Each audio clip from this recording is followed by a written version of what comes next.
Halo sahabat matematika semua. Nah, hari ini kita akan membahas tentang bentuk aljabar. Nah, bentuk aljabar itu apa sih? Bentuk aljabar adalah suatu bentuk matematika yang dalam penyajiannya memuat huruf-huruf kecil seperti A, B, C, D, sampai Z untuk mewakili bagian yang belum diketahui. Nah, di dalam aljabar terdapat dua istilah, yaitu variabel dan konstanta. Apa sih variabel dan konstanta? Bentuk aljabar yang sering melibatkan angka disebut konstanta, dan huruf disebut berubah atau variabel, dan operasi hitung.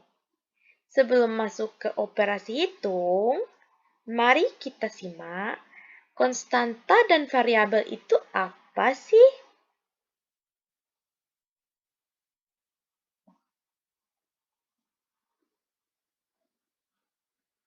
Nah, di sini ada contoh. 3A berarti 3 dikali A. Atau A ditambah A ditambah A. Nah, yang mana variabel dan konstantanya? Variabelnya adalah A dan konstantanya adalah 3. Variabelnya A, konstantanya 3. Nah, contoh kedua yaitu 2AB berarti 2 dikali A dikali B atau AB ditambah AB. Nah, konstanta dan variabelnya adalah variabelnya A dan B. Konstantanya adalah 2. Nah, setelah mengetahui apa itu variabel dan konstanta, kita masuk ke operasi pemecahan masalah aljabar. Sebagai contoh, ada suatu cerita, yaitu suatu ketika terjadi percakapan antara Pak Erik dan Pak Thohir. Mereka berdua baru saja membeli buku di suatu toko grosir. Pak Erik, Pak Thohir, kelihatannya beli buku tulis banyak sekali, kata Pak Erik kepada Pak Thohir. Nah, Pak Thohir menjawab, iya Pak, ini pesanan dari sekolah saya. Saya beli 2 kardus dan 3 buku. Pak Erik beli apa saja? Tanya Pak Thohir. Pak Erik menjawab, saya hanya beli 5 buku. Buku ini untuk anak saya yang kelas 7 SMP. Nah, dalam percakapan tersebut, terlihat 2 orang yang menyatakan banyak buku dengan satuan yang berbeda. Pak Thohir menyatakan jumlah buku dalam satuan kardus. Dan Pak Erik langsung menyebutkan buku yang ia beli dalam satuan buku. Pak Thohir menyebut dalam satuan kardus, dan Pak Erik menyebutkan dalam satuan buku. Nah, bagaimana cara menentukan bentuk aljabarnya? Nah, di sini ada alternatifnya loh. Alternatif pemecahan masalah. Ini pembeli yaitu Pak Thohir dan Pak Erik. Yang di sini membeli, Pak Thohir membeli 2 kardus buku dan 3 buku. Dan Pak Erik hanya membeli 5 buku. Maka, kardus ini adalah variabel dari Pak Thohir. Dan konstantanya 2 dan 3. Maka, karena Pak Thohir membeli 2 kardus, Kardus kita misalkan menjadi X, 2X, dan 3 buku, maka ditambah 3 buku. 2X ditambah 3 buku. Dan Pak Erik membeli 5 buku, hanya 5 buku, dan hanya ada satu satuan. Nah, X ini apa sih? Ini penjelasannya. Simbol X tersebut bisa mewakili sembarang bilangan, yakni jika X sama dengan 10, maka 2X ditambah 3 sama dengan 2 dikali 10. X-nya adalah 10, maka 2 dikali 10 ditambah 3. Sama dengan 2 dikali 10, 20, ditambah 3. Sama dengan 23. Jika X-nya 15, maka 2 dikali 15 ditambah 3. Hasilnya 33.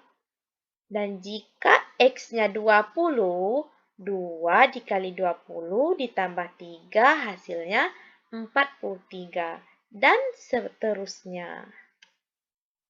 Nilai pada bentuk aljabar ini bergantung pada nilai X-nya. Jika nilai X-nya 10, maka nilainya 23. Jika nilai X-nya 15, maka nilainya 33. Nah, di sekitar kita juga beberapa orang sering menyatakan banyak suatu benda tertentu dengan tidak menyebutkan satuan benda tersebut.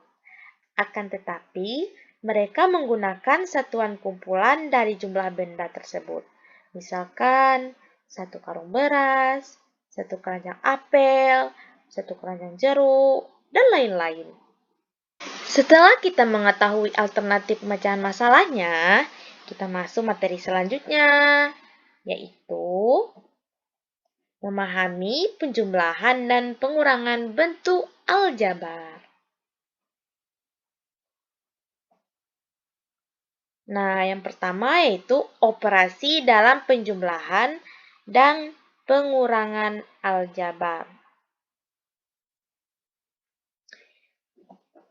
Sebagai contoh, Pak Madhuri merupakan seorang pemborong beras yang sukses di desa Dempo Timur. Pak Madhuri mendapatkan pesanan dari pedagang pasar, pasean, dan waru di hari yang bersamaan. Pedagang pasar pasean memesan 15 karung beras, sedangkan pedagang pasar waru memesan 20 karung beras.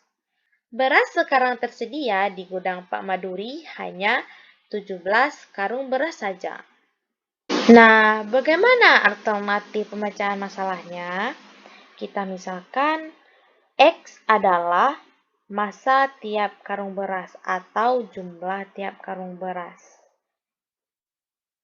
Yang pertama, kita menentukan total beras yang dipesan kepada Pak Madhuri.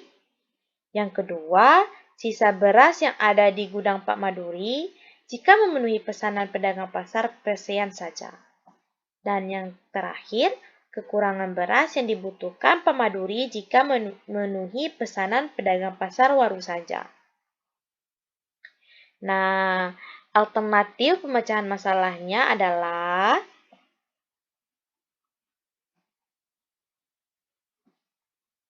yang pertama, total beras yang dipesan kepada Pak Madhuri adalah 15X, yaitu 15 karung ditambah 20 karung, atau 35X, atau 35 kg beras. 15X ditambah 20X sama dengan 35X. Nah, yang kedua, jika Pak Madhuri memenuhi pesanan pedagang pasar pasean saja, maka sisa beras adalah 2 karung beras atau 2X, 2 kg beras. Nah, Kekurangan beras yang dibutuhkan Pak Maduri untuk memenuhi pesanan pedagang pasar Waru adalah 3 karung beras atau min 3x kilogram beras. Mengapa min? Karena tanda negatif menyatakan kekurangan. Nah, pada cerita tadi, maka terdapat operasi antara dua bentuk aljabar, yaitu yang pertama penjumlahan 15x ditambah 20x sama dengan 35x. Yang kedua adalah pengurangan, yaitu 17 karung beras dikurang 15 karung beras menjadi 2 karung beras atau 17x dikurang 15x sama dengan 2x.